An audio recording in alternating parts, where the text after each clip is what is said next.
nombre de Ciencia para comprender. Y por ese motivo he elegido este título, Ciencia y Opinión, para la charla de hoy. ¿Por qué ciencia y opinión y por qué ciencia para comprender? Mirad, comprender significa poder separar lo que es demostrablemente falso de lo que probablemente sea cierto. Y muy cuidadosamente he elegido esas dos palabras. Aquello que es demostrablemente falso no constituye la base de conocimientos de la ciencia. Aquello que probablemente sea cierto, sí. Y dentro de eso que probablemente pueda ser verdad, la parte empírica o experimental demuestra si es verdad o no. Y en el caso de la física cuántica, no puede demostrarse en términos absolutos que es verdad, pero en sí en términos de probabilidad, que es lo más probable. Hoy el científico es mucho más humilde, porque sabe que siempre hay no un error, sino un margen en el que la afirmación que está haciendo puede que no sea exactamente así. Por lo tanto, se cuida muy mucho de no afirmar rotunda y categóricamente aquello que, aunque constituya alguna parte empírica demostrada a través de experimentos, incluso en eso puede fallar la tecnología. Y si falla la tecnología, la deducción, las conclusiones no han sido las correctas. En ese ámbito hemos desarrollado todo este curso y vamos a continuar con ello. Para que veáis exactamente la diferencia y el por qué hemos montado este curso, os presento esa imagen que ya la habéis visto en otras ocasiones. Es la representación de Dios Jehová moldeando con arcilla el cuerpo de Adán. Esa recreación católica de la Biblia, eso no se puede demostrar que sea cierto, pero tampoco puede demostrarse que sea falso. Por lo tanto, como eso no es demostrablemente falso, pertenece al mundo de la fe y de la creencia, pero no al mundo de la ciencia, ya que no puede experimentarse y repetirse ese hecho, entre comillas, suponiendo que fuera verdad. Bien, en base a ese respeto, comprender tiene una función fisiológica en el ser humano que la podemos traducir por pensar. Por lo tanto, esa actividad de comprender a través de crear pensamientos tiene algo que ver con el cerebro. Y como veremos a continuación, y lo hemos visto ya, también tiene algo que ver con el ARN, con el ácido ribonucleico. ¿Qué es pensar? Vimos que era formar y ordenar pensamientos. Dos acciones. Primero hay que formar el pensamiento y luego los pensamientos que tengamos habrá que jerarquizarlos. Este lo hago primero, aquel segundo, en fin, poco a poco ir realizándolos todos. Y así estoy pensando. ¿Qué ocurre cuando ya he ordenado primero, segundo, tercero, que tengo que pasar a la acción? Y el primero que he decidido y cómo lo he decidido, tengo que llevarlo a la práctica. Si no, ¿de qué me sirve haber pensado?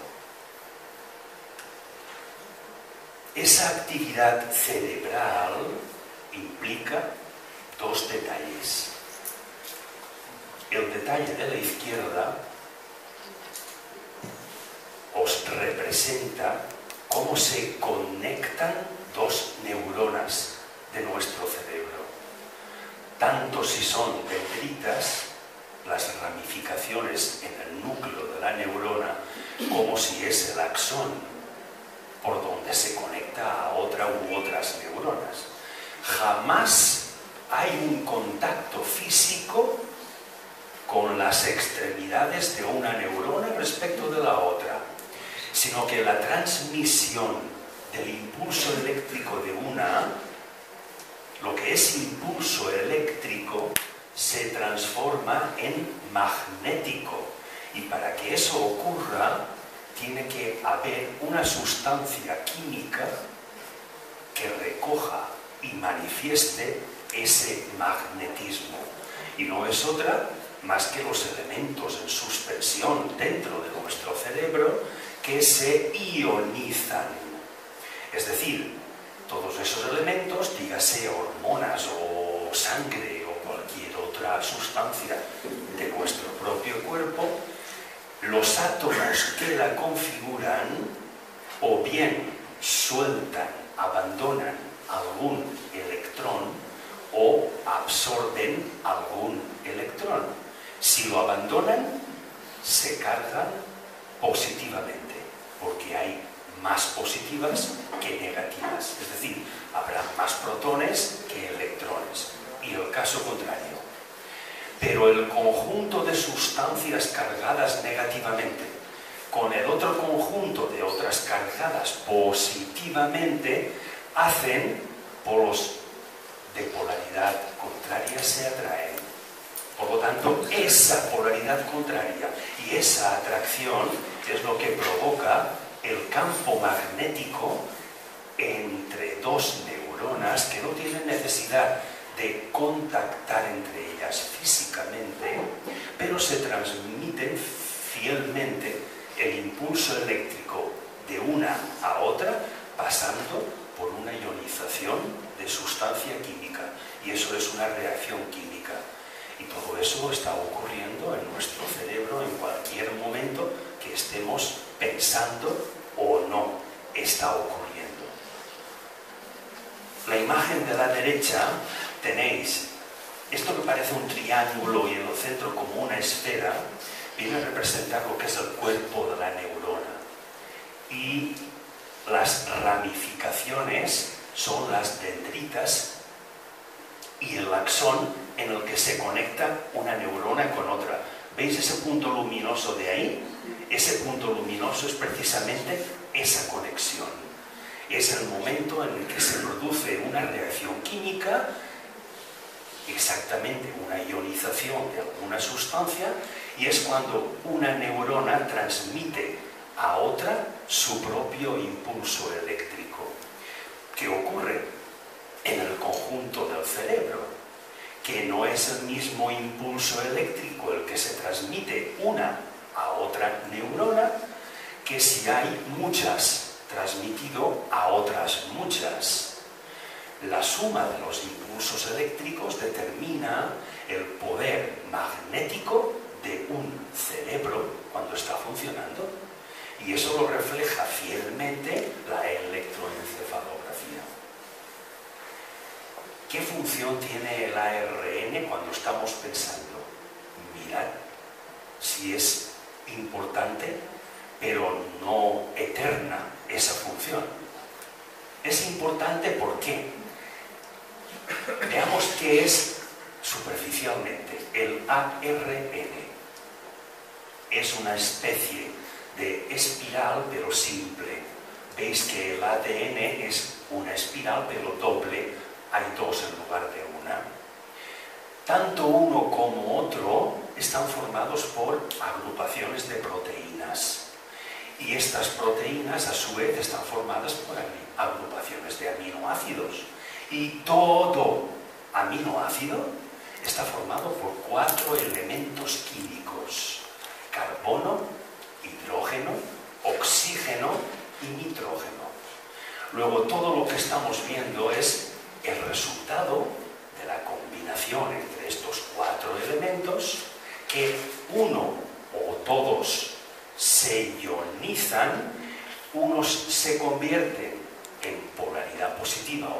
negativa y su atracción genera el campo magnético de todo un organismo o ser humano. Bien, si el ARN es importante, ¿por qué? Porque es el puente entre la proteína y el ADN, el ácido desoxirribonucleico.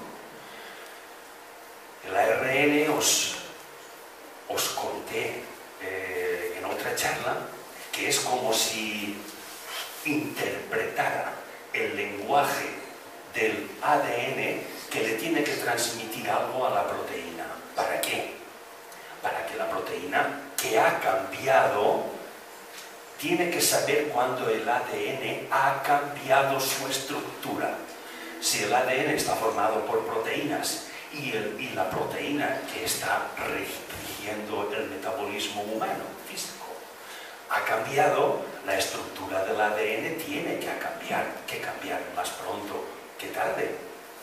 Cuando el ADN ya se ha adaptado, le dice a la proteína que ya ha hecho el cambio, pero la proteína no se entera. Es el ARN el que traduce lo que le dice el ADN en un lenguaje para que sea comprensible por la proteína. Bien, ya sabemos la función que hace el ADN. A mayor número de conexiones entre neuronas, habrá un cambio en la necesidad de consumo de proteínas en un cuerpo humano. Luego este cambio se tiene que registrar en el ADN. Por eso está el ARN, para que le diga a la proteína: lo que me dijiste que hiciera, es decir, tal y como me dijiste que cambiara, ya he cambiado. ¿Qué hace la proteína? Vamos a verlo someramente. Ingerimos alimentos, entre ellos proteínas. Hacemos la digestión, empieza con la masticación y mezclar los alimentos con saliva. Ahí empieza el proceso digestivo. Llega por el tubo digestivo, llega al estómago y fijaros, os he dicho al principio que toda proteína es una cadena de aminoácidos. Pues la proteína cuando llega al estómago se descompone. ¿En qué? En aminoácidos, entre otras cosas. Pero hay que desdoblar esas cadenas de proteínas. Una vez estos aminoácidos producidos, tienen básicamente dos vías de uso. Una, estas dos de aquí, en forma de energía, y la otra, la parte inferior, que se traduce en dos elementos, bien el amoníaco o la urea, cuando orinamos o cuando defecamos. Vamos a la energía. Estos aminoácidos aportan dos elementos, bien grasas o azúcares. Ambos nutren de energía las necesidades de un metabolismo humano, y el consumo de esa energía hace no solo que desprendamos dióxido de carbono, que lo eliminamos con la respiración, y vapor de agua o agua, no solo eso, sino que esa reacción química de transformar grasas y azúcares en CO2 y elementos acuosos nos mantiene calientes.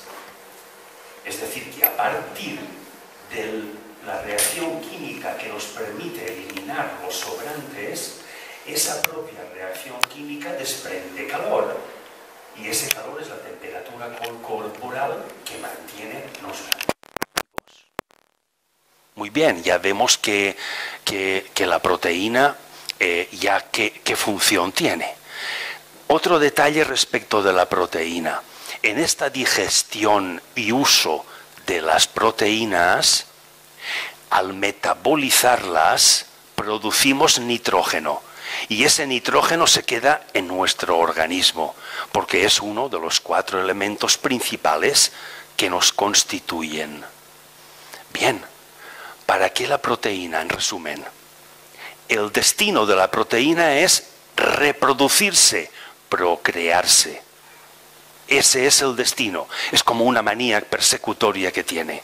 La proteína solo quiere reproducirse. Pero para reproducirse tiene que asociarse. ¿No nos tenemos que asociar nosotros para reproducirnos? Pues la proteína se tiene que asociar con el ADN. Tiene que adoptar la forma de ADN para poderse reproducir. Y esa tendencia inexcusable de la proteína para reproducirse la tiene el ADN. Pero la proteína tiene que estar con esta forma de ADN para poder reproducirse. Así y todo, parece que sepamos mucho de la proteína, ¿verdad?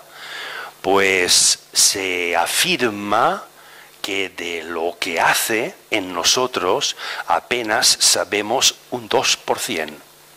Luego desconocemos realmente el resto, que es el 98% de la función de la proteína. Algo sabemos, pero muy poco, muy poco.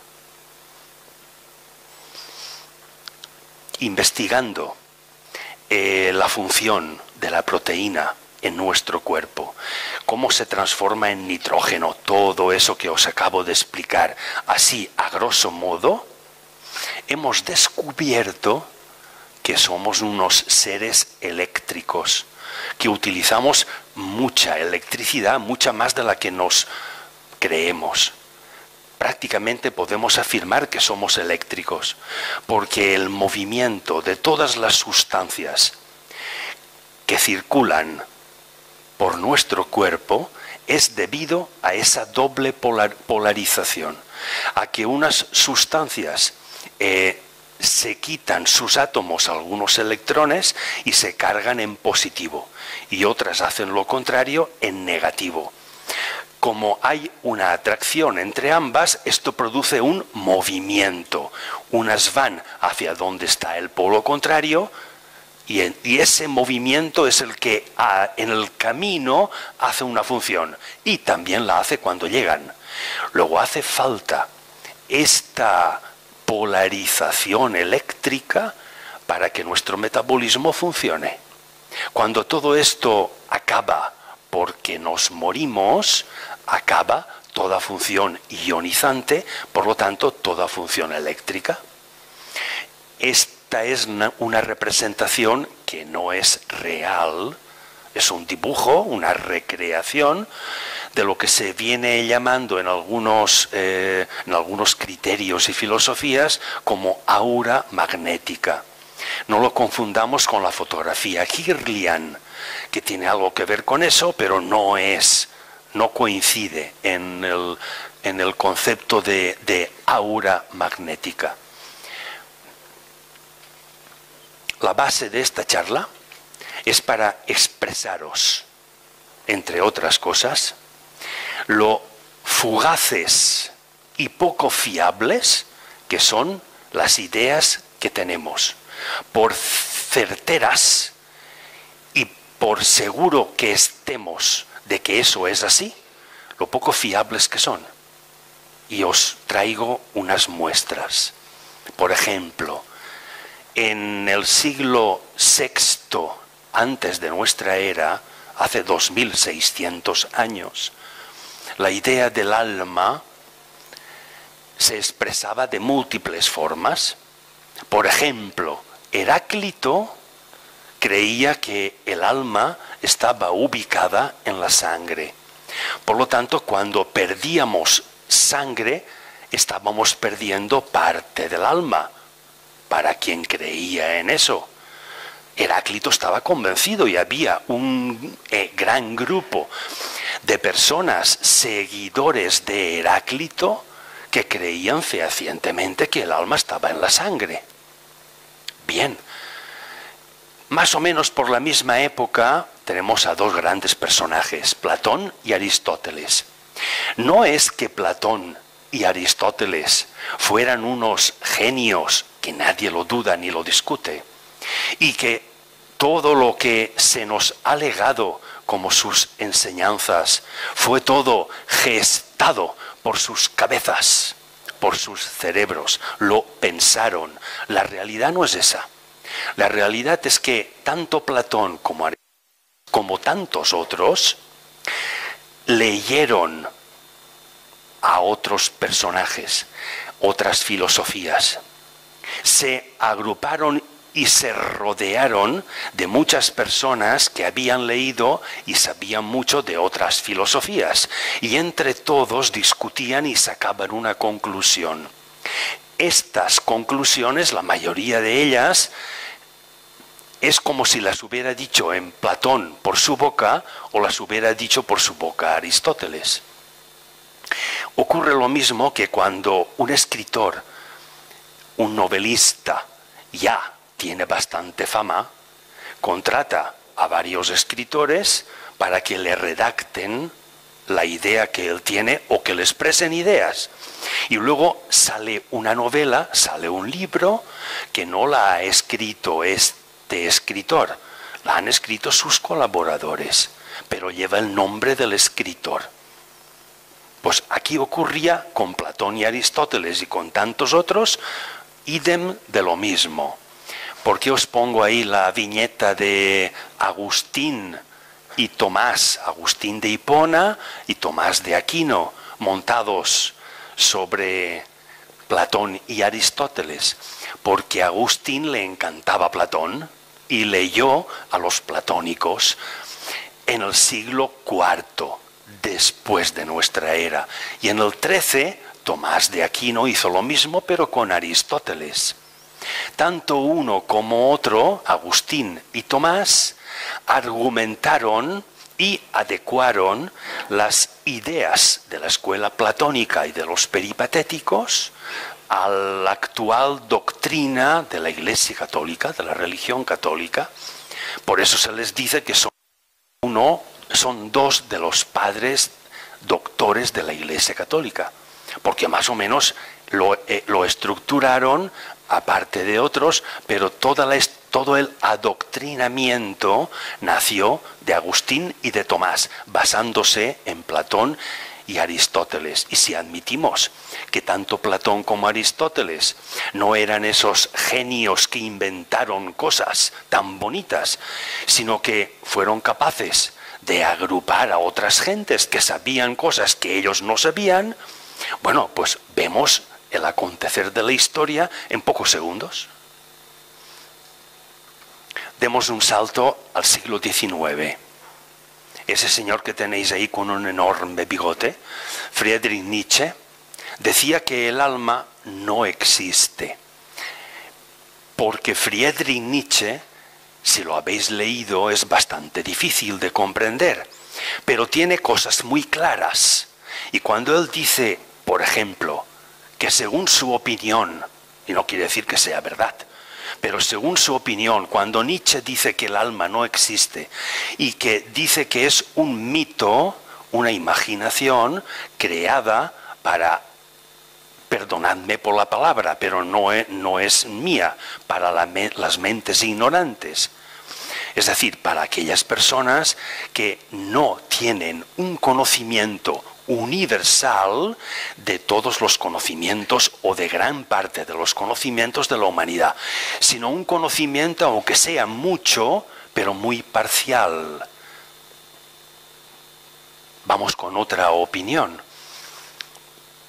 En el mismo siglo, Unamuno, el gran Don Miguel, decía que aquí, en la tierra, mientras vive, está en el infierno. El infierno está aquí, no está allá abajo. El infierno está aquí. Y que cuando muera y vaya al cielo, que no sabe dónde está, a ver si allí arriba en el cielo encuentra el alma, porque aquí no la encuentra por ningún lado. Es una manera de darle la razón a Nietzsche, pero con otras palabras. En el siglo XX, don Gregorio Marañón, tanto bien que ha hecho, con su hospital, bueno, decía que el alma está en las hormonas. esas sustancias que los seres vivos segregamos, bueno, pues ahí está el alma, Heráclito en la sangre, Marañón en las hormonas. No voy a mostraros más ejemplos de creencias sobre el alma, pero veamos dónde está la buena o la mala idea. Podemos preguntar a cualquier idea 3 características. ¿Eres geográfica? Quiere decir, si esto es lo que se cree en este país, si yo me voy a otro país, ¿se cree lo mismo? Si no se cree lo mismo, es que lo que estoy afirmando para ese país es una idea geográfica. Podría resultar que las ideas limitadas a una geografía o a una asociación de personas no sean, pudiera ser, que no fueran tan válidas como cuando una idea es universal, generalizada. Mucha más gente cree en ella. En principio podría ser, no diré que es. La segunda es temporal. Estamos viendo que a través del tiempo las ideas han ido cambiando y veremos algunas otras. Entonces, si decimos esta idea pertenece al pasado, hoy nadie cree en ella, esa no era una buena idea. Hoy, en su momento y en su tiempo, sí que era una buena idea. De ahí la debilidad de las ideas que podamos tener por certeras que creamos que son. El tercero, o tercera característica, esa idea es universal. Todo el mundo o gran parte de la humanidad cree de la misma forma. Cuando hay gran parte de la humanidad que cree de la misma forma, pudiera ser probablemente cierta esta idea. Pero probablemente cierta, no la afirmemos con rotundidad, porque puede que esa idea que hoy creemos cierta sea temporal y que en otro tiempo futuro se demuestre su falsedad. Todo esto a lo largo de la historia ha generado buenas y malas ideas. Por ejemplo, respecto de la estructura atómica, del átomo, Demócrito de Abdera, en el siglo V antes de nuestra era, afirmó que toda la materia está constituida por unidades indivisibles y las llamó átomos. No hay forma de crear una unidad material más pequeña, no se puede fraccionar aquello. Pero Demócrito lo imaginó, hoy lo podemos ver.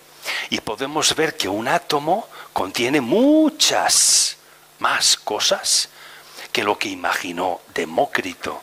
Pero durante siglos la idea del atomismo de Demócrito y también de Leucipo estuvo vigor. Y se creyó en la unidad material del átomo, igual que había un sector de la ciencia que no creía en la teoría atomista. Pero no en tantos siglos atrás. El siglo pasado y hoy en día todavía hay tendencias filosóficas que niegan la existencia del átomo como realidad. Veis la imagen sonriente porque a Demócrito le llamaban el filósofo que ríe. Todo se lo tomaba a broma.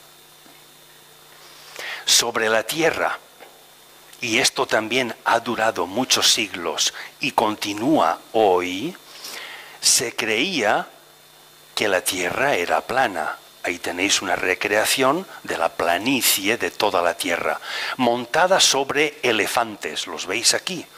Y los elefantes descansaban sobre una inmensa concha de una gran tortuga que iba navegando por el espacio. No falta imaginación a esto, ¿eh? Pero también hoy hay muchas personas, y lo podéis encontrar en foros, en páginas web y en blogs, por internet que defienden fehacientemente que la Tierra es plana. La NASA nos está engañando. Ojo, la Tierra no es curva. Cristóbal Colón, en el siglo XV, lo que observó Cristóbal Colón no era el primer ser humano que lo observaba respecto de la redondez de la Tierra. Ya había muchas personas que lo veían igual, pero no querían creer lo que creía Colón. El hecho que observaba era que en un puerto, cuando un barco zarpa del puerto, lo primero que desaparece es el casco. Y lo último, el velamen. Signo inexcusable de que aquello, conforme se aleja el barco, tira hacia abajo. Sigue la redondez de la forma de la Tierra. Por lo tanto, esa redondez hace que el casco del barco sea lo primero que dejemos de ver. Y conforme se va alejando y recorriendo esa redondez, claro, lo más alto es lo último que dejamos de ver. Si la Tierra fuera plana, el barco continuaríamos viéndolo todo, pero cada vez más pequeño. Eso lo explicaba Cristóbal Colón, es de lógica, es común. Sin embargo, la gente no lo aceptaba, que no, que la Tierra es plana. Y ese empecinamiento, menos mal que no lo siguió Colón y tantos otros. Bien, hoy la redondez de la Tierra demuestra que la creencia de que es plana es una creencia falsa. Luego ese podría ser uno de tantos aspectos que nos dice que esa creencia o esa idea es demostrablemente falsa. En el siglo XVIII, anteayer, Isaac Newton afirmó, y hasta bien entrado el siglo XIX no se modificaron estas ideas, por lo tanto han perdurado como verídicas varios siglos, entre otras, que la gravedad es instantánea y que un color no transmuta en otro. El que la gravedad sea instantánea se lo discutía Leibniz, que se mandaban cartas uno a otro, y se lo discutía Leibniz. Y el razonamiento que demostró que aquella creencia era falsa se debe, entre otros, a Max Planck y Einstein. Cuando se pudo demostrar que nada puede viajar, nada conocido, a una velocidad superior a la de la luz, Einstein, personalmente, contestó ante una pregunta de si la gravedad era instantánea. Si la gravedad fuese instantánea, viajaría a una velocidad superior a la de la luz, y eso no ocurre. El planteamiento de la pregunta era, si el Sol desaparece o explotara, la gravedad solar dejaría de asistir a la Tierra, por lo tanto no tendría traslación. Inmediatamente de la destrucción del Sol se produciría la destrucción de la Tierra. Pero no, la luz tarda 8 minutos y pico en llegar desde el Sol a la Tierra. Luego, como muy poco, ese rompimiento del campo gravitatorio solar tardaría 8 minutos y pico en destruir a la Tierra. La gravedad no es instantánea, sino que como mucho viaja a la velocidad de la luz. Luego otra idea demostrablemente falsa. Lo de que un color no transmuta en otro se creía hasta ayer, cuando gracias a la tecnología se pudo demostrar que cualquiera de los 7 colores que componen un arco iris puede generar cualquier otro color de todo el arco iris, incluso la luz blanca. Luego, un color sí que transmuta en otro. Y esto ha habido que cambiarlo porque se ha demostrado que no era así. En el siglo XX, Max Planck, uno de los padres de la física cuántica, expresó lo que viene llamándose un cuanto de acción. Este cuanto de acción es un cálculo matemático en el que esa fracción, 6,62 dividido entre el 1 seguido de 32 ceros, ¿os imagináis la cantidad tan requete pequeña que resulta de ahí? Pues esa cantidad nos sirve como referencia para diferenciar tres cosas. El microcosmos, que da origen a todos los estudios de física cuántica. Lo humanamente perceptible, que es aquello que podemos percibir, ver, sin necesidad de instrumentos, y el macrocosmos. Max Planck nos ha dado una idea, un instrumento que puede que no sea eterno y puede que no lo utilicemos siempre, pero hoy nos resulta muy útil para hacer los estudios del micro y del macro y de lo perceptible para la humanidad. Vamos pues concluyendo que esa actividad de pensar, lo que hace el cerebro, la comunicación entre las neuronas, el cambio de ideas y tal, tiene algo que ver con el sentimiento, con esa tríada de pensar, sentir y actuar. Veamos, este es un gráfico muy usado y estudiado. Y una de las conclusiones que se saca de este gráfico es, empecemos por la izquierda. Se calcula que el 75% de los humanos, de las personas, empezamos con una actuación copiada de lo que hace otra persona. Es decir, imitamos. En esa imitación expresamos, sentimos una emoción de acompañamiento, hago lo mismo que los otros, no me consideran un bicho raro, me siento a gusto, se sienten a gusto conmigo porque no distorsiono, etcétera, etcétera. Luego, primero imitamos lo que hace otra persona, luego experimentamos satisfacción o insatisfacción, pero luego experimentamos una emocionalidad y por fin arbitramos un pensamiento, pero un pensamiento ¿para qué? Para justificar lo que sentimos y lo que hacemos. Así se afirma que el 75% de la humanidad actúa. Y como veis, esta tríada la recorre de izquierda a derecha. Actuar primero, sentir después, pensar lo último. Pero hay un 20% de nosotros que empezamos a no imitar actos de los demás, sino a guiarnos por lo que emotivamente creemos que nos gusta y rechazar aquello que no nos gusta. Y ese 20% de nosotros iniciamos la actuación en la emotividad. Nos impulsa la emoción, nos mueve a la acción, pero entre la emoción y la acción hay un intermediario, el pensamiento.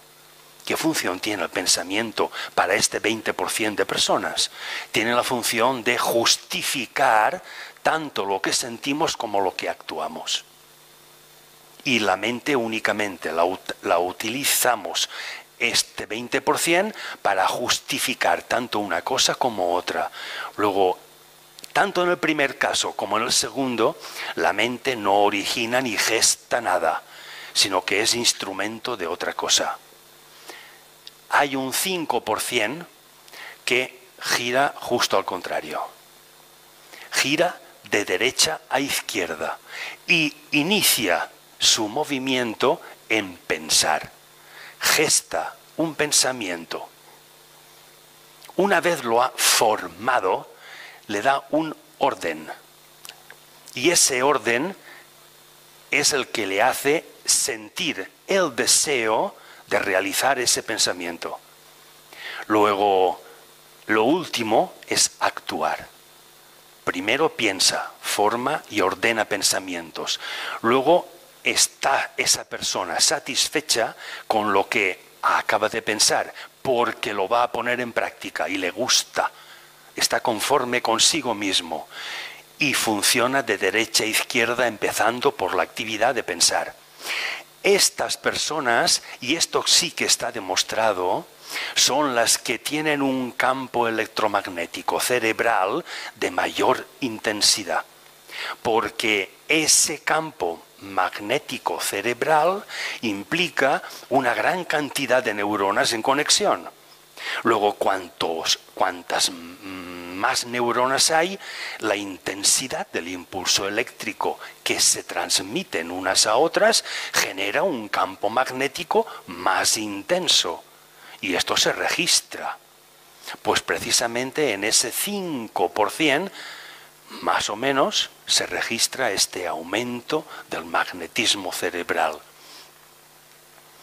Aquí llegamos a el intento de la tecnología actual para imitar informáticamente a la actividad del cerebro, más correctamente dicho, a la capacidad del cerebro. Fijaros de qué somos capaces con esto que tenemos aquí. Y tenemos que diferenciar entre la computación cerebral y la computación cuántica, que es lo que se está persiguiendo. La computación cuántica tiene una base y es lo que tenéis a la derecha, el llamado qubit. Bien, todo se inicia con el bit y os lo relaciono con nuestro aspecto psicológico. El bit es 0 y 1.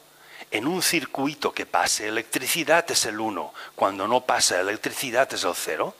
La combinación de circuitos con ceros y unos hace que un elemento, un grupo más o menos numeroso de circuitos esté funcionando en cierta manera.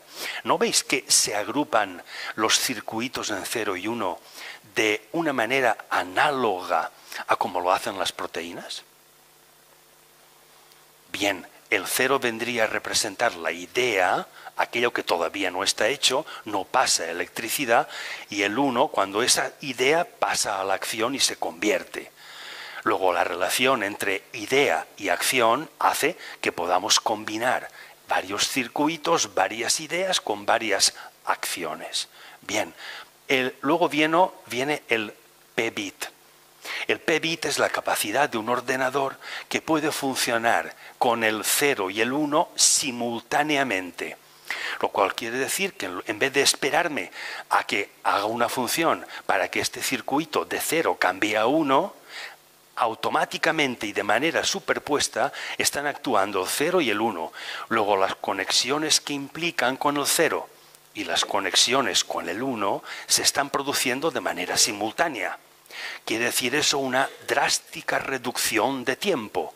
Quiere decir eso un drástico aumento de la capacidad de cálculo. Necesito menos tiempo y soy mucho más capaz, el ordenador, yo no, de hacer ese cálculo. Luego viene el qubit. Todas las posibilidades de conexión y también las imposibles, todo aquello por absurdo que parezca forma un universo de conexiones.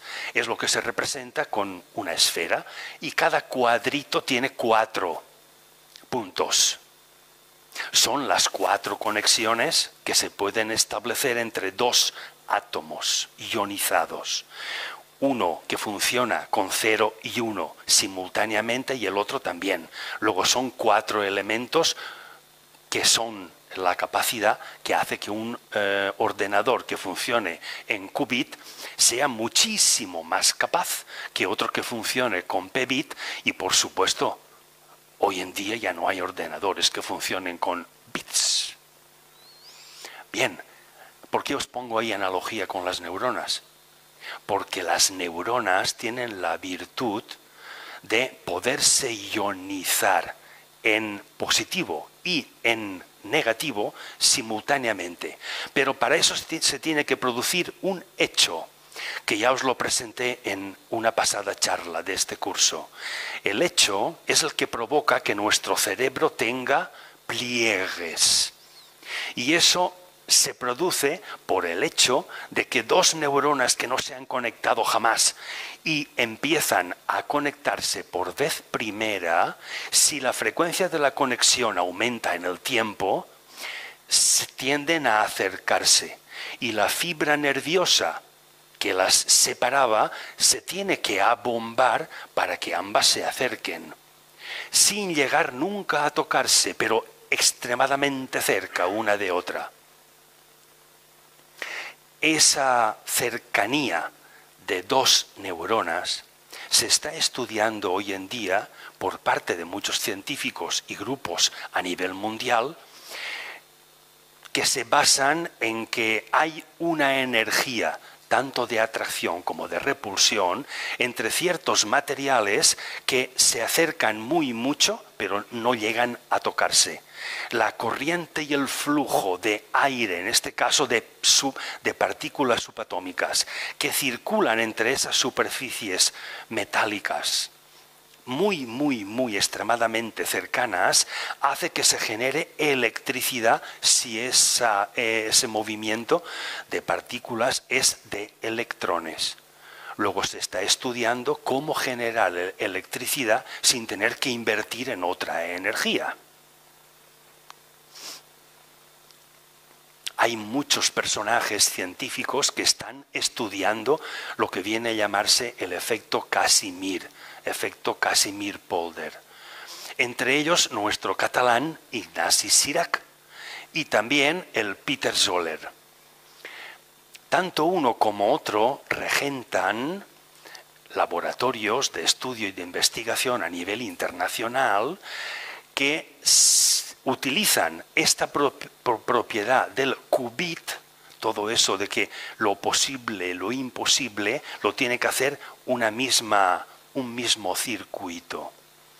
Pues están estudiando lo que se llama cadenas de iones y piensan en que se puede construir un ordenador cuántico, un superordenador, para el que harían falta como mínimo 50 cadenas de iones. Hoy en día no se han podido experimentar con más de 10, pero se sabe que conforme la tecnología se vaya desarrollando, y podríamos llegar a esos 50 o mucho más. Claro, el cálculo computacional sería algo inaudito, tan inaudito que cambiará los aspectos de nuestras sociedades.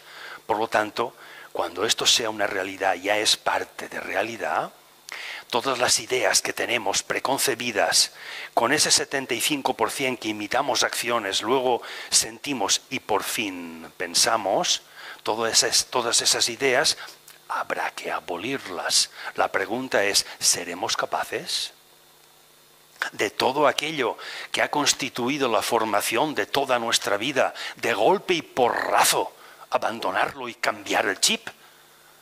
Para eso hay que tener una mente muy abierta. Y si no nos educamos, nos resistiremos a ello. Y claro, no viviremos en la actualidad. Viviremos todavía como quien vive creyendo, por ejemplo, que la Tierra es plana. Todos estos cambios que la humanidad y las ideas han ido a lo largo del tiempo propiciando lo que hoy llamamos sociedad actual, está propiciado todo este cambio por dos genes, ya los vimos, el ARGAP11B y el FOXP2. El primero es el que registra el cambio en las proteínas, pero fijaros en el segundo. El segundo es el que transforma una información sensitiva en motora. El mayor impulso que puede recibir una emoción sensitiva, una información sensitiva, el mayor impulso es el mental. Porque la emotividad que proviene de la imitación de lo que hace otra persona, ¿recordáis ese 70% o 75%? Bueno, pues la emotividad que proviene de cuando copiamos actos que hacen los demás es de una intensidad eléctrica mucho menor que la intensidad eléctrica de cuando hemos pensado algo y activamos el deseo de ponerlo en práctica. Esto sí que está demostrado que es así. Por lo tanto, me refiero a que es esto, ese 5% de personas que se afirma que es el 5% y que generan pensamientos, luego genera una emotividad. Esa emotividad es la mayor de las intensidades que podemos manifestar. Y eso se convierte en una gran potencia, es decir, en convencimiento de lo que estamos haciendo, en autosatisfacción a la hora de actuar. Y cuando esto se produce así, activamos en nuestros genes el FOXP2. No quiere decir que si no actuamos así, no tenemos ese gen, lo tenemos, pero adormilado. ¿Qué nos interesa de todo eso? Hemos hablado del movimiento y que esa ionización es lo que provoca movimiento. Concretamente respecto de las ideas y cómo cambian las ideas, mirad en concreto el movimiento que interesa. Hay dos, no hay más en nuestro cerebro. Uno, el que siguen las flechas rojas, que va desde lo que viene llamándose el giro cingulado, una parte interna inferior de todos nuestros cerebros, hacia la parte de las 6 capas corticales o más externas de nuestros cerebros. Este movimiento del giro cingulado hacia arriba y hacia la parte exterior es tanto el que imitamos actos como el que primero nos dejamos impresionar para luego justificarlo con un pensamiento y crear un acto. Es decir, tanto para el 75 como para el 20. El 95% de nosotros se afirma, no me he parado a preguntar y a contar si eso es verdad, pero se afirma, y os traslado esa información para que la creáis o no, que toda la actuación y la transmisión entre idea y acción se genera en el giro cingulado. Parte cerebral que contiene una pequeña glándula que hay por aquí que se llama amígdala cerebral y que es la que, según dicen la neurofisiología, es el disco duro o soporte físico de todos nuestros recuerdos. Luego pasamos a las flechas rojas, digo amarillas. ¿Veis que las flechas amarillas van en signo contrario? Y es porque provienen de la parte externa o capas corticales hacia la parte interna. ¿Qué quiere decir eso respecto del gráfico que acabamos de ver de pensar, sentir y actuar? Tiene que ver en que hemos gestado primero un pensamiento y el estudio de este movimiento revela que ese pensamiento o esa intención se gesta primero en el lóbulo frontal de nuestro cerebro. Luego se traslada al resto del cerebro, pero en la parte más externa.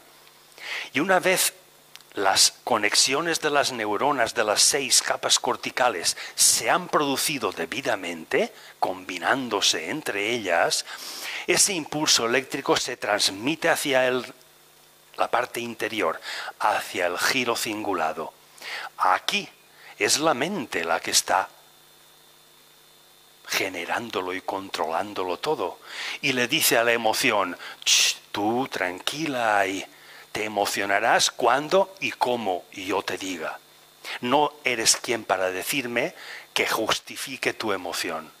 Por lo tanto, hay un control, no solo emotivo, sino un control respecto de cómo actuamos. Pues bien, nos interesa la posibilidad y la consideración de actuar tal y como nos muestran las flechas amarillas. Y aquí hay una diferencia. O nos enseñamos cosas o las aprendemos. Así, a grosso modo, cuando nos enseñamos cosas, precisamente son conocimientos que no teníamos y esto requiere que cada conocimiento sea un grupo de neuronas que registre físicamente, como el disco duro, el archivo que supone ese conocimiento nuevo. Pero ya tenemos un grupo de neuronas que antes no estaban activas y ahora sí que lo están. Luego, enseñarse cosas implica nuevas conexiones neuronales, nuevas sinapsis. Pero ¿y cuando aprendemos? Cuando aprendemos implica que esos conocimientos que hemos estudiado y aprendido de memoria, veamos cómo lo llevamos a la práctica. Es decir, pensemos. Ya estamos pensando. Supeditamos al pensamiento la emoción y luego por fin actuamos. Luego estamos actuando de fuera adentro. Y eso implica que las conexiones de las neuronas, tanto de la parte externa como de la parte inferior interna del cerebro, se conecten. Y eso implica que si esa actividad se repite una y otra vez, vamos a crear más repliegues en nuestro cerebro. Aumenta la intensidad del impulso eléctrico, aumenta el campo magnético cerebral, aumenta la capacidad mental de una persona. Luego estamos moldeando. Con el aprendizaje estamos moldeando el cerebro. De ahí la diferencia entre enseñarse cosas, que es interesante, pero que se pueda llevar a la práctica. Y una vez la llevamos a la práctica, moldeamos el cerebro. Si retrocedemos un poco, este nuevo cerebro tiene unas necesidades de consumo diferentes a las que tenía. Luego habrá un consumo respecto de azúcares, de grasas, de todo nuestro metabolismo, de proteínas que se tendrán que combinar de manera diferente. No nuevas proteínas, sino combinarse de manera diferente y en cantidades diferentes. Y esto cambia la ionicidad de nuestros cuerpos. No solo moldeamos el cerebro, acabamos moldeándonos por entero a todo nuestro organismo. Todo esto son dos ideas respecto de la computación cerebral. Veamos una idea comparativa entre la capacidad de un cerebro humano y la capacidad de un ordenador, de un superordenador. El cerebro estudiado por la neurofisiología se afirma que es 20.000 veces más capaz que el mayor ordenador fabricado hoy en día. Yo no sé si es verdad, pero todo lo que he leído y todo lo que me he informado apunta en esa dirección. Y es capaz de almacenar unas 500 veces todo el contenido informativo que contiene hoy en día Internet. Es decir, se ha registrado cuántas neuronas se activan cuando una persona se enseña algo que no sabía. Y entonces se hace la comparativa. Si todo lo que existe en Internet tuviera que tener cada conocimiento un registro específico ocupando ese número de neuronas, ¿cuántos registros tendría que tener la información para completar los 100.000 millones de neuronas de un cerebro adulto? Y se ha visto que era unas 500 veces de toda la información contenida hoy en Internet. Esto os parece una burrada, ¿verdad? En 2009 se consiguió fabricar un ordenador, un cerebro artificial, que el número de circuitos equivalía al 1% del número de neuronas que tiene nuestro cerebro. Y ese 1% del cerebro humano, que era la capacidad de ese ordenador, equivalía, si cada circuito fuese una neurona, equivaldría al cerebro que tiene un gato. Pues en 2009 se fabricó un superordenador equivalente a la capacidad del cerebro de un gato. Bien, ese superordenador, fijaros con la información, necesita un aire acondicionado que pesa 7.000 toneladas, 7 millones de kilos. Tiene que impulsar, tiene que bombear 80.000 metros cúbicos por hora de aire para que aquello esté refrigerado a una temperatura constante, porque si sube o baja la temperatura, aquello no funciona. Nuestro cerebro apenas consume 20 vatios. Y sin embargo, el aparato este necesita 1.000.000 de vatios. Y nuestro cerebro, al funcionar con esos 20 vatios, prácticamente genera un calor imperceptible. No como ese enorme calor que esta máquina necesita, ese aire acondicionado para mantenerlo a la temperatura.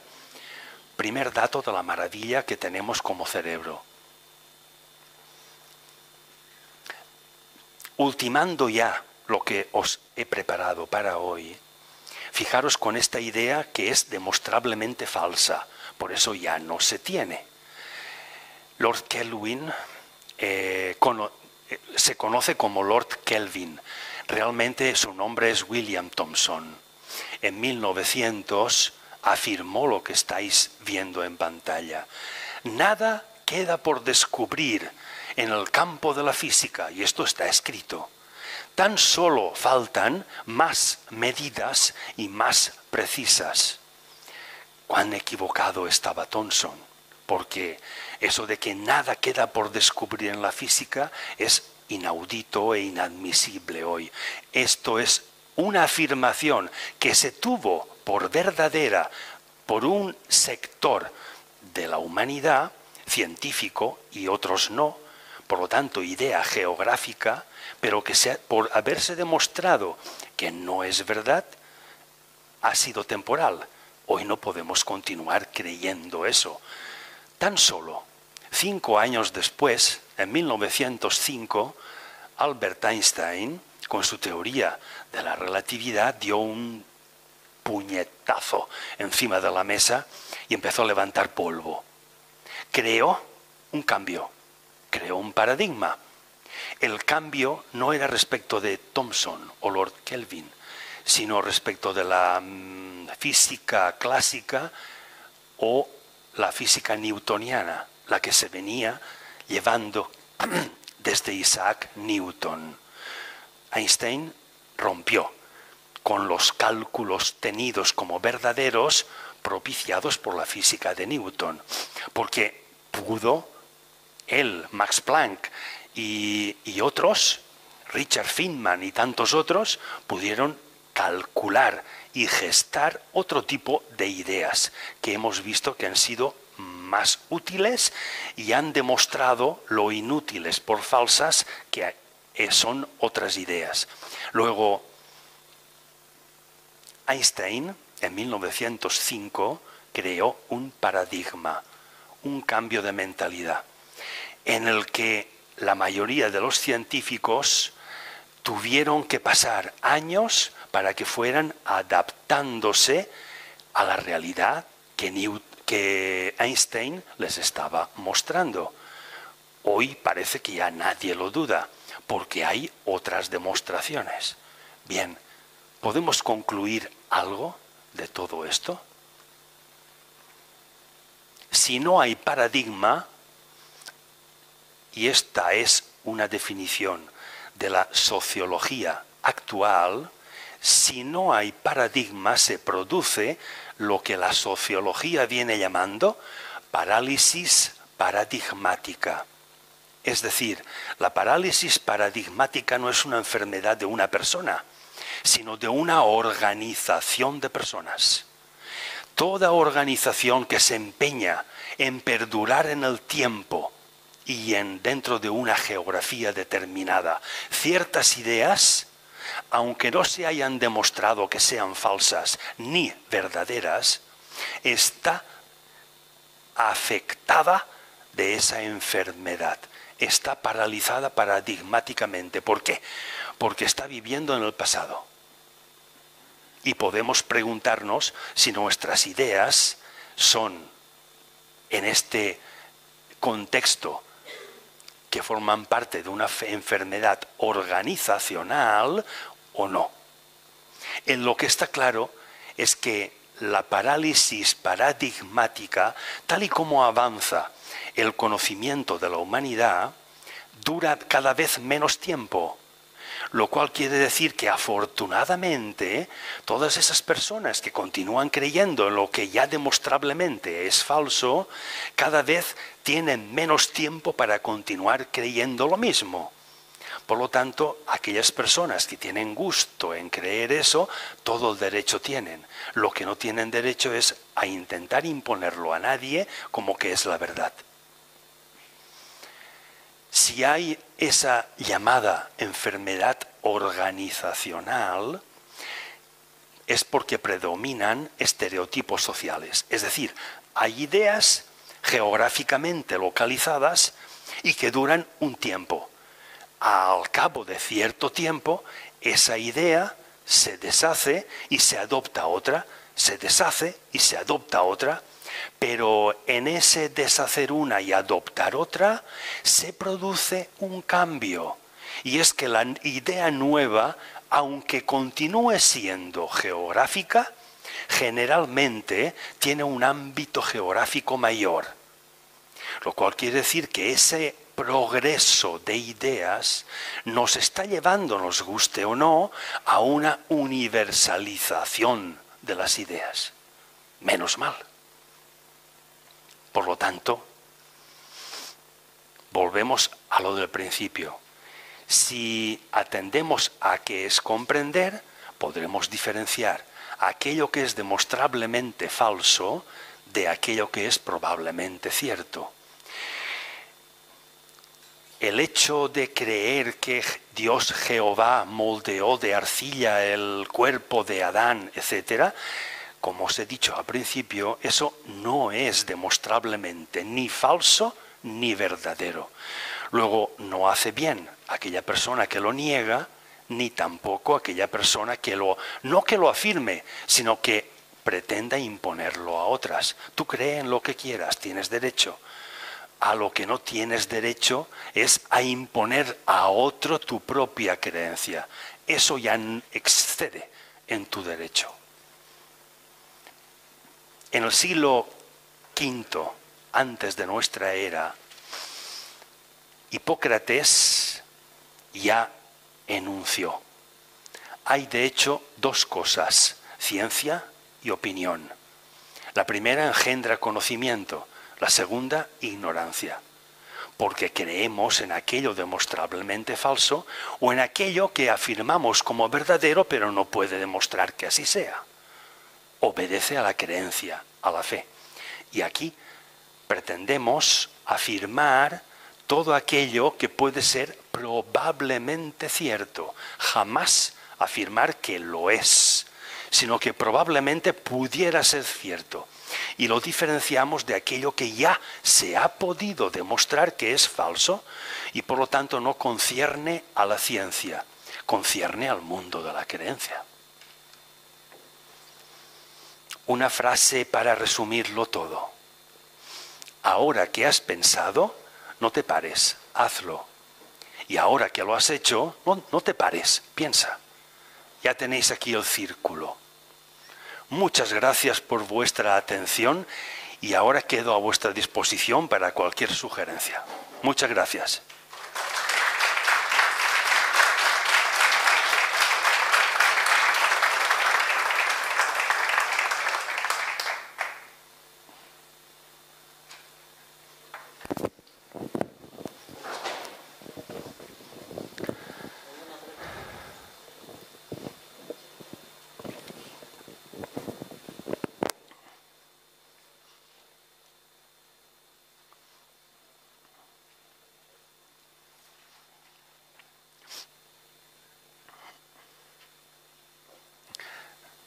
Os he dejado patidifusor.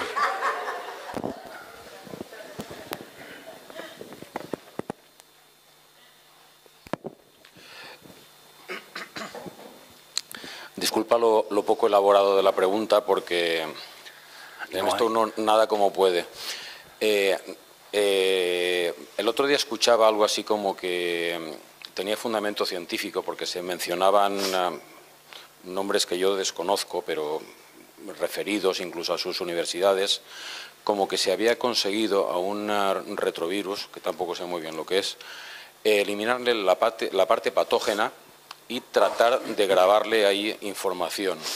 Cuando eso se fue a hacer, por lo visto, se detectó que en el ADN, supongo que está relacionado con aquello del ADN basura y todo esto, había ahí ya grabaciones hechas que se identificaron como algoritmos informáticos, más que matemáticos, tampoco sé la diferencia.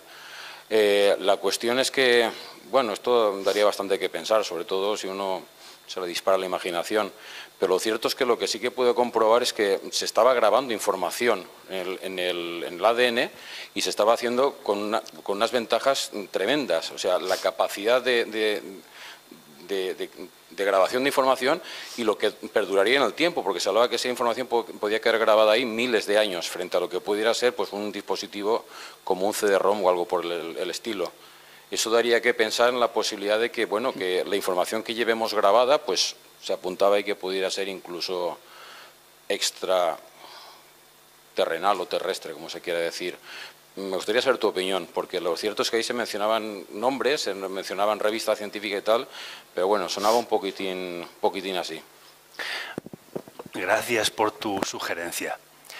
Suena un poco muy imaginativo, porque desata la imaginación, por supuesto, pero hay una parte real. Lo que ocurre es que basándose en esa parte real, imaginamos que puede suceder en el futuro respecto de modificar genéticamente a un ser humano para que no tenga enfermedades, para que viva mucho más tiempo.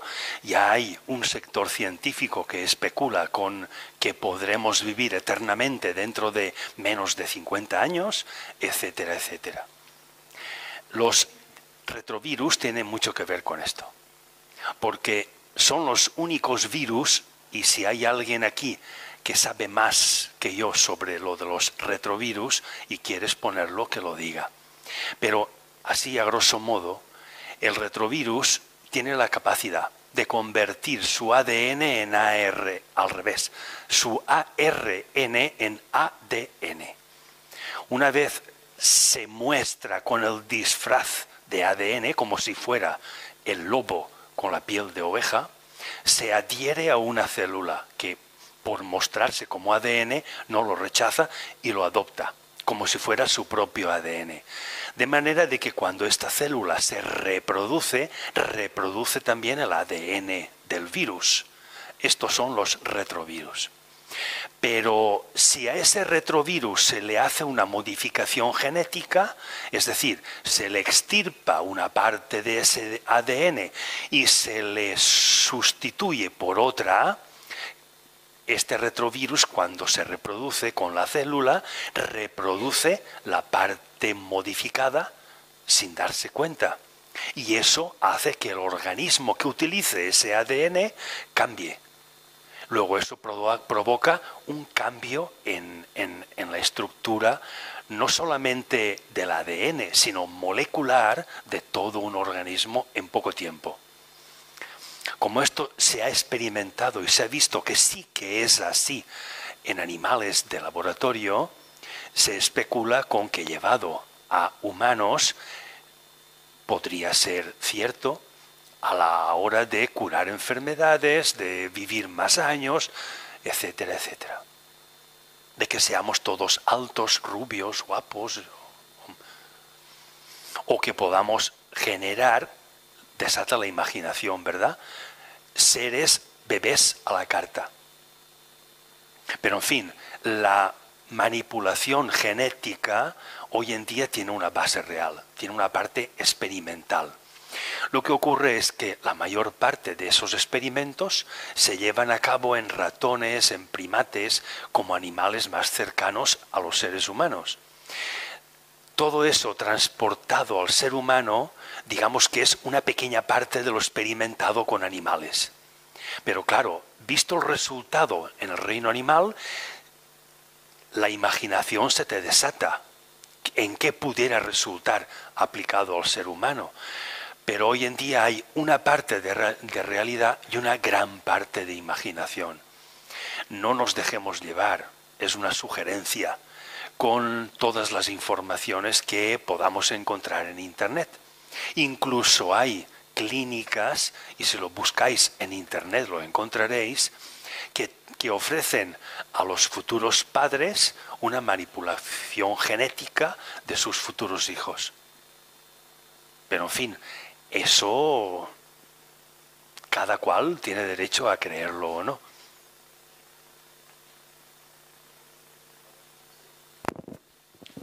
Un pasito más adelante. El hecho de que haya mucha información genética sin codificar, y el mucho creo que es proporcionalmente bestial, podría inducirnos a pensar que tenemos códigos que podrían ser la base de algunas respuestas que a lo mejor no controlamos. Quién sabe si el inconsciente, quién sabe si, no sé, no recuerdo qué porcentaje era el de ADN que se consideró basura, de una manera un poco despectiva por parte de la ciencia. A mí me resulta un poquitín...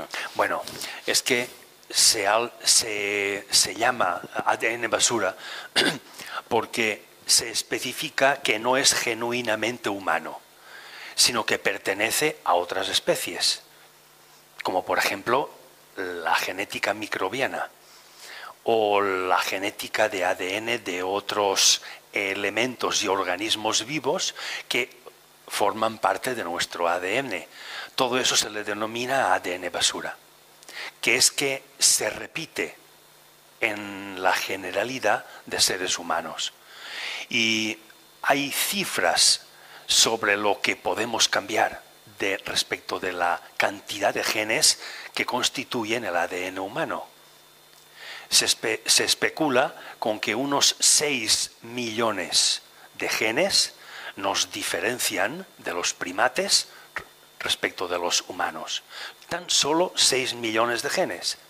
Pero se especula con una base bastante real de que si pensamos e invertimos toda la tríada aquella, si pensamos y luego controlamos nuestros sentimientos o emotividad y gestamos una acción, accionamos el FOXP2, el gen que transforma la información sensitiva en motora.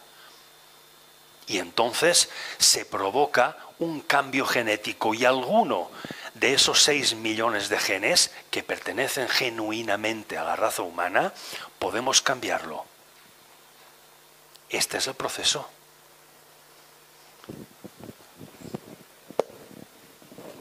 Bueno, yo es la primera vez que vengo aquí. Bienvenida. Es que no me lo... Es que... Ah, vale. Disculpadme. Entonces, no sé exactamente, pero yo quería hacer... Bueno, es que a mí lo que me ha interesado mucho de este tema es la parte, a ver, física... Ay, perdone. A ver, el tema está... O sea, es mi duda que la voy a tener existencialmente, ¿no? Para mí, la mente... Lo que estabas hablando tú antes, de las neuronas, la conexión que tiene esa parte física, que está localizada, material, pero después hay una parte que genera energía. Según Einstein, según lo que decía él, la energía ni se crea ni se destruye, sino que se transforma. ¿Vale? Entonces, yo siempre he tenido la duda de la parte material, la parte en la cual reside todo lo que nosotros, emociones, sentimientos, pensamientos, todo lo que hemos hecho a lo largo de nuestra vida a nivel particular, pero que genéticamente ha hecho que la raza humana llegue hasta donde está, ¿dónde reside? No sé si me explico, no me explico. No, eso viene un poco a la segunda parte de mi... Yo tengo claro que en pocas décadas no sé si lo veré yo, pero posiblemente, espero que la inteligencia artificial va a ser incluso más superior que la humana. Me resisto un poco a creerlo, por el tema de las emociones y la sensibilidad, o sea, de los sentimientos. No sé hasta qué punto los robots que los estamos creando nosotros van a ser capaces de hacerlo, pero sí que creo en esa posibilidad. Creo que es, como has dicho tú, razonablemente cierto. Bueno, nada, es una reflexión, ¿eh? Vale. Eso de que la energía ni se crea ni se destruye es una afirmación real, pero limitada. Limitada es una idea geográfica y es limitada a lo que se denomina científicamente como sistema. Proviene no de Einstein, sino de Newton, esa afirmación, que a su vez proviene de Lavoisier, que el enunciado de Lavoisier es la materia ni se crea ni se destruye, solo se transforma. Pero Lavoisier intentó demostrar esto con reacciones químicas, pesando todo lo que resultaba después de la reacción y comparándolo con todos los elementos que habían intervenido antes de la reacción, y vio que el peso era equivalente y le llevó a afirmar eso. Pero hoy en día ya el afirmar que la energía ni se crea ni se destruye se dice científicamente, y esto es probablemente cierto, que solamente es verdad respecto de un sistema. En cuanto salimos de ese sistema ya no es cierto, porque hay otra energía de un sistema exterior que propicia la existencia de un sistema dentro del otro. Por lo tanto, eso de que la energía ni se crea ni se destruye es verdad, pero en un sistema. Si contemplamos el cosmos, no es una idea universal. Por lo tanto, es hoy menos válido y menos cierto afirmar eso. Pero bueno, eso de que la inteligencia de un ordenador será superior a la humana, no es que será verdad, es que ya es verdad. Pero, ojo, en un detalle. La capacidad de cualquier ordenador o de cualquier teléfono móvil que tienen calculadora es muy superior a la capacidad de cálculo de un cerebro humano, por muy ducho que estés en matemáticas y por muy rápido que seas en el cálculo. La capacidad de cálculo, la rapidez de mover unos datos con otros combinándolos es muchísimo mayor en un ordenador que en el cerebro humano. Pero lo que no puede hacer el ordenador es generar nuevas ideas, sino combinar las que le has memorizado de una manera más rápida que lo que puede hacerlo el cerebro humano. Pero esa mayor rapidez implica mayor oportunidad, implica una utilización mejor. Es que un robot, en esa combinación de ideas que le han memorizado, puede gestar una idea y asesinar a una persona porque el resultado sea ese. Entonces, ¿piensas que un ordenador no podrá nunca generar ideas? Sí, podrá generar ideas, no estoy diciendo que no, estoy diciendo que sí, pero limitadas al número de ideas que se le hayan introducido en su disco duro. Combinándolas, cuantas más ideas se le hayan introducido, es decir, cuando el qubit, posibles e imposibles, sea más grande, podrá generar mayor número de ideas. Pero la duda respecto de inteligencia de ordenador o humana, la duda que hoy está por resolver es si esa capacidad de combinar, por lo tanto de generar ideas de manera informática, superará a la capacidad mental de un cerebro humano de generar una nueva idea original. Esto es lo que no está demostrado. Por lo tanto, no puede afirmarse como cierto, pero tampoco puede negarse como falso. Afirmar una cosa u otra no es correcto. Dejarlo en la duda, sí.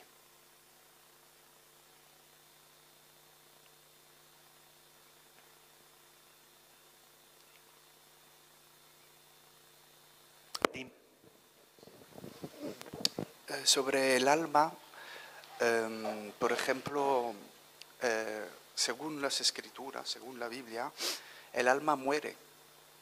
Somos almas, no tenemos alma. Ahora bien, la interpretación que han dado, y usted hizo referencia a Agustín de Hipona, a San Tomás y todos estos que fueron, dieron una idea de que el alma sobrevive a la muerte. Nosotros, según las escrituras, morimos. La muerte, el alma es la vida, y la vida, igual que los animales, morimos. Y cuando morimos ya no hay más nada. Esa es una entre muchas creencias, y por lo tanto es algo que no ha podido demostrarse que sea falso, pero tampoco que sea cierto. Por lo tanto, no constituye en ningún modo una especulación o investigación de tipo científico, porque no es demostrablemente falso, pero tampoco ni siquiera probablemente cierto. Es que no se puede demostrar ni una ni otra cosa. Por lo tanto, queda al ámbito de la creencia. ¿Por qué se considera sagrada una escritura? Fijaros que la consideración de sagrada para unos escritos es una idea geográfica, porque esos escritos, la Biblia, sale del terreno de las religiones. ¿Qué hay de sagrado? ¿Qué hay de verdad en eso? Cada cual tiene derecho a creer. Lo que me ha parecido decir antes, lo que no a imponer o a intentar convencer a otros de que lo que esa persona cree es verdad.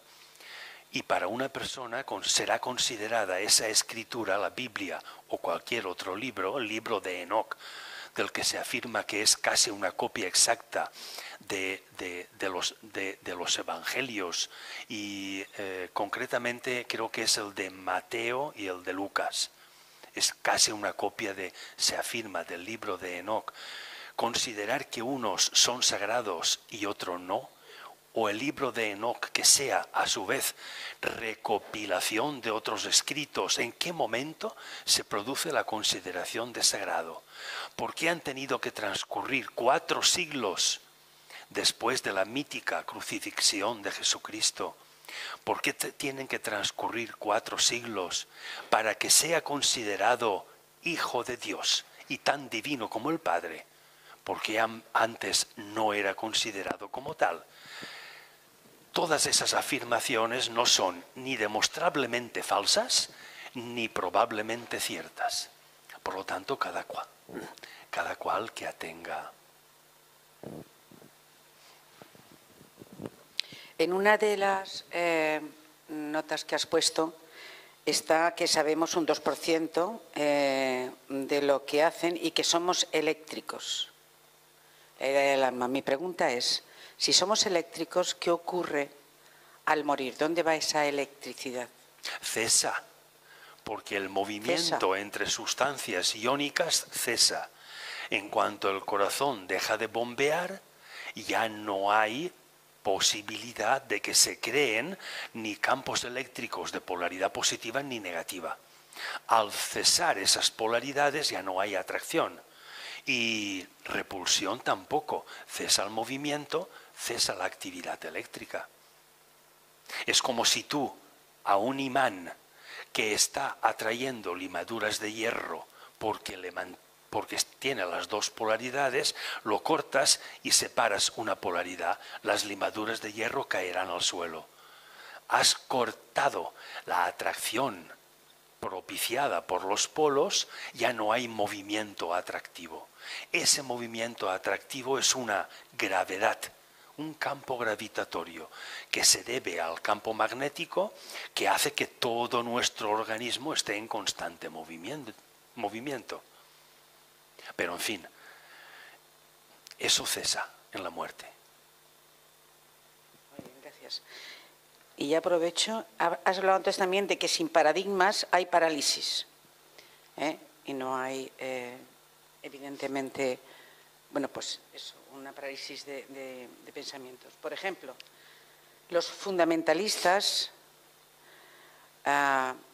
podrían ser, dentro de lo religioso, una parálisis del paradigma, igual que también los nacionalismos, igual que estas movimientos sociales, se podían interpretar dentro de lo que tú has comentado.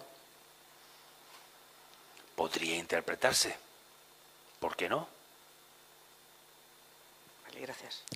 Son ideas geográficas. En cuanto sales de ahí, esa idea no subyace. Pero en fin, son grupos dentro de otro grupo que se produce una acción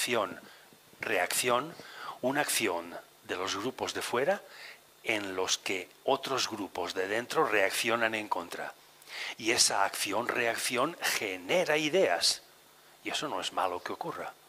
Porque esas nuevas ideas llegarán a imponerse o a no imponerse, a ser admitidas y habrá un cambio social, o a no ser admitidas y continuará la parálisis paradigmática. Pero la parálisis paradigmática es un conjunto de ideas que, según la sociología, son temporales y a la vez geográficas, y que a lo largo del tiempo van a cambiar. Por lo tanto, cesa la temporalidad, cesa el ámbito geográfico y normalmente se adopta una idea de un ámbito geográfico mayor.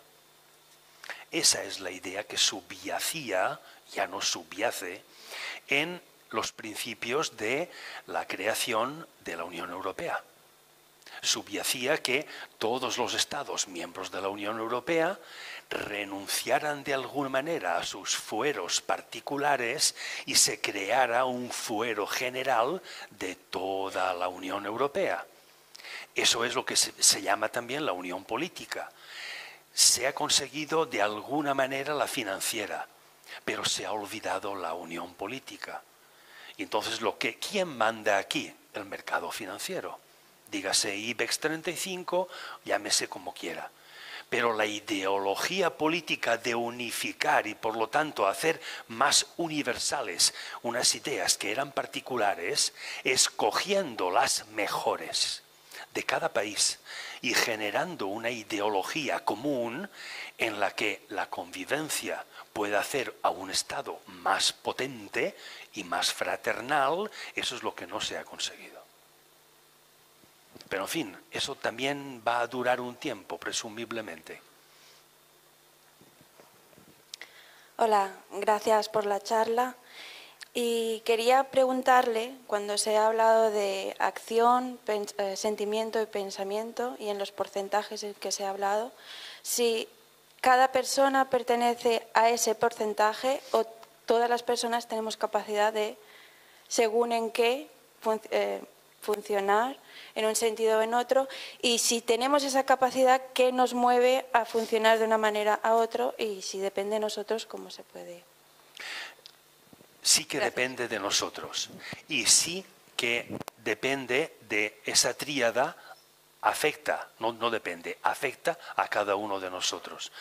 Porque esta manera global o generalizada de presentaros este esquema habría que descender precisamente a la sugerencia que estás haciendo y gracias por ella. Porque en un momento dado nos estamos comportando dentro de ese 75%, en otro dentro de ese 20% y quizá en otro en ese 5%. No es que haya una diferenciación de 3 grupos de personas que estén separados y actuando de manera diferente en el mismo género humano, sino que efectivamente esto transportado a cada individuo, en un momento actuamos como el 75, en otro como el 20 y en otro quizá como el 5. Correcto.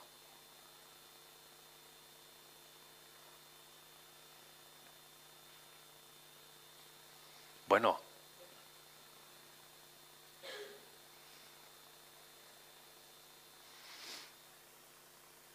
Pues muchas gracias por vuestra atención. Sí, solo unos minutitos. Has hablado de opinión y ciencia. Yo veo que en la formación de opinión, la gente que está en los mass media tienen una gran responsabilidad, porque no se están basando tanto en los hechos demostrables y no hay espacios científicos suficientes, y en cambio sí que hay mucho interés en determinar y en orientar la opinión pública, y no precisamente basándola en hechos, sino en sentimientos, y esto lo estamos viendo continuamente a la hora de incluso de hacer que se apruebe una ley, o a nivel general, cómo se atiende más a lo que se llama alarma social o sentimiento colectivo, que a los hechos que puedan ser demostrables. Por eso creo yo que muchos de nosotros estamos en ese tanto por ciento que comentaba la anterior compañera que ha hablado. Sí, un ejemplo lo tenemos en la declaración del ministro catalá respecto de la prisión preventiva permanente revisable, cuando dice que el 70%, según las encuestas, estamos a favor de que eso sea así. Pues eso da la razón a lo que estás sugiriendo.